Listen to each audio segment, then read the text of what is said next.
میوانەکەم بەڕێز دکتۆر سامان سۆرانی ڕاوێژکاری باڵای دیپلۆماسی لە فەرمانگەی پەیوەندیەکانی دەرەوەی حکوومەتی هەرێم بە سپاسەوە لێرە ئامادەیە. دکتۆر زۆر بەخێر بیت. ئێوە پەیوەندیەکی باشتان لەگەڵ دەرەوە هەیە، پەیوەندیەکانی هەرێمی کوردستان لەگەڵ دەرەوە. چۆن لە دەرەوە دەڕوان نام هەڵبژارنەی کا لە هەرێمی کوردستان ئەنجام درا؟ بەدەر لەوەی کە هەرێمی کوردستان وەکو قوارەیەکی دەستوری لە چوارچێوەی عێراقی فیدراڵە ڕۆڵی خۆی جێڕاوە لە ناوچەکە لە هەرێمی کوردستان بوونێک هەیە کە پێی دەوترێت حکوومەتی هەرێمی کوردستان کە پەیوەندێکی زۆر باشی هەیە لەگەڵ جیهانی دەرەوە لەسەر ئاستی نوێنەرایەتیەکان لە دەرەوە، لە هەمان کاتیشە نوێنەرایەتی وڵاتان لە هەرێمی کوردستان کە تا دێ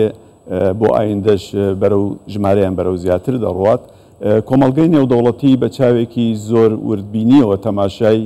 پرۆسەکانی هەڵبژاردننی کردووە لە هەرێمی کوردستان و دەستخۆشیشی کردووە لە هەرێمی کوردستان بە شێوەیەکی گشتی کە تەواوی ئەو پرۆسەیە بەڕێکوپێکی بە شەفافی بەڕێوە چوە بێەوەی کە گرفتێکی ئەو تۆی هەبێت و ئەمەش نمایشی ئەوە دەکات کە هەرێمی کوردستان لە چەسپاندنی دیموکراسیەت لە هەرێم و لە عێراق و لە ناوچەکە ڕۆڵی خۆی گێڕاوە و ئەمەش ئەرکەکەی دەگەڕێتەوە بۆ ئەو کارە چاکانەی کە کابینەی نوێمی حکوومەتی هەرێمی کوردستان ئەنجامی داوە لە بەڕێکوپێکی بەڕێوەچوونی ئەو بەرنامانە دابینکردنی ئاسایش و سەقامگیری بۆ گەلی کوردستان بۆەوەی کە بتوانێت بە شێوەیەکی دلێرانە بەشداری بکات لە دەنگدان لە هەرێمی کوردستان. کەواتە تەبینیەکی ئەوتوان نەبوو لەسەر فڕۆسەکە بە تەواوی ئەو لایەنانەی کە بۆ نمونە ویلایەتە یەکگرتووەکانی ئەمریکا لە ڕێگەی باڵیۆزیەوە لە عێراق کە دەستخۆشی لە هەرێمی کوردستان کردووە، کۆمەڵگەی نێودەوڵەتی لەلایەن گۆتێرس کە سکرتێری گشتی نەتەوە یەکگرتووەکانە کە پیرۆزبایی گەرمی لە هەرێمی کوردستان کردووە، بێجگە لەوەش یەکێتی ئەوروپا بە ئەندامەکانەوە هەموو پیرۆزباییان کردووە بەوەی کە هەرێمی کوردستان توانیوێتی بۆ جیهانی دەرەوە بیسەلمێنێت کە بەڵێ ئێمە لەگەڵ پرۆسەی دیموکراسین چووکە خۆتان دەزانن یەکێ لە بنەما سەرەکیەکانی دیموکراسیەت بریتیە لە هەڵبەژاردنەکان بەوەی کە گەل بتوانێت ڕای خۆی بدا بەوەی کۆنێنەری خۆی هەبێ، پەرلەمانێکی تۆکمەدا بمەزرێ و لە هەمان کاتشە لە ڕێگەی پەرلەمان و حکوومەتێکی بەهێزدا بمەزرێ لە هەرێمی کوردستان تا بتوانێت ئەرک و خزمەتگوزاری پێشکەش بە گەلی کوردستان بکات. باشە، لەم هەڵبژاردنە کێ بوو بڕیاریدا؟ گەل بوو یاخود لایەنە سیاسیەکان بوون کە ئەنجامەکانی هەڵبژاردن بەو شێوەیە بێت؟ بە دڵنیاییەوە دوجار گەل بڕیار دەدات کە ئەنجامی هەڵبژاردنەکان بەو شێوەیە بێت، بۆیە ئێمە بینیمان کە بە ڕێژەی زیاتر لە 72% بەشداریان کردووە لە بۆەوەی کە چارەنووسی هەرێمی کوردستان نەکەوێتە دەستێکی نائەمینەوە، بەڵکو هەوڵی ئەو بدرێت ئەو سەقامگیریی کە هەیە، ئەو خزمەتگوزاریانەی کە پێشکەش کراوە، ئەو ژێرخانەی کە بۆ هەرێمی کوردستان لە ماوەی چەند ساڵی ڕابردووە کە ئەنجام درراوە بە پارێزراوی بمێنێتەوە. ئێمە حکوومەتێکمان هەبێت کە حکوومەتی گشتگیر و سەرانسەری بێت، لە هەمان کاتیشە هەرێممان هەبێت کە هەرێمێکی یەکگرتوو بێت و بەدەر لەوەش تەواوی ئەو دەستکەوتانی کەمان لە ماوەی 30 ساڵی ڕابردوو گەلی کوردستان پێی گەیشتووە زیاتر بپارێزرێت و مافە دەستوریەکانی گەلی کوردستان بتوانێت بە باشترین شێوە بەرگەری لێ بکرێت. ئەمانە هەمووی لەلایەن گەلەوە بڕیاری لەسەر دراوە. ڕاستە ئەحزابی سیاسی وەکو کۆمەڵگەی مەدەنی کار بۆەوە دەکات بۆ ئەوەی کە کۆمەڵگەکەی ڕێک بخات و ئاراستەیەکی نیشان بدا بۆی کە وەکو چۆن ئەڵێت ئایندە و سیستەمی سیاسی لە هەرێمی کوردستان بە شێوەیەکی ڕێکوپێک و ئەرێنی بەڕێوە بچێت. باشە دکتۆر، چیوە لە هەندێک لایەنەکە کە ینی لایەنی زۆر گەورەش نین لە هەرێمی کوردستان بیانەوێت هەڵبژاردنەکە ناشرین بکەن، ئایا ئەمە ئەوە نەبوو کە ئەوان دەیانویست؟ خۆی بە دڵنیاییەوە لە ڕابردووە هەرێمی کوردستان خواستی ئەوە بوو کە یەک بازنەیی بێت سیستەمی هەڵبژاردن لە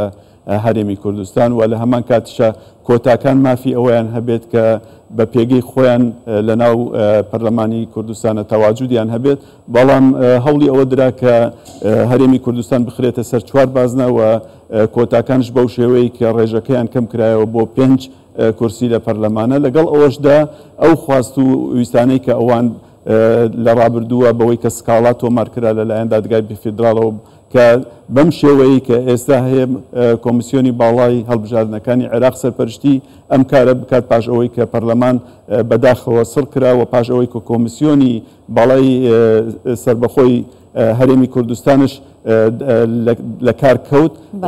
ئەوە بوو کە بە بڵین کۆمیسیۆنی باڵای عێراق سەرپەرشتی ئەم کارەی کردووە کە خواستی ئەو لایەنانە بووە کە بۆ ئەوەی کە ئەم هەڵبژاردنە بەڕێوە بچێت. دوجار دەبێت قبولی ئەو دەرەنجامانەش بکەن کە لە ڕێگەی ئەو هەڵبژاردنەوە ئەنجام دراوە. بۆیە ئێستا ئەگەر بێت و گلەی و گازەندە بکەن لە سیستەمی بەڕێوەچوونی هەڵبژاردنەکان ئەوە دوجار خۆیان بوونە، چکە ئێوە خۆتان دەزانن پارتی دیموکراتی کوردستان وەکو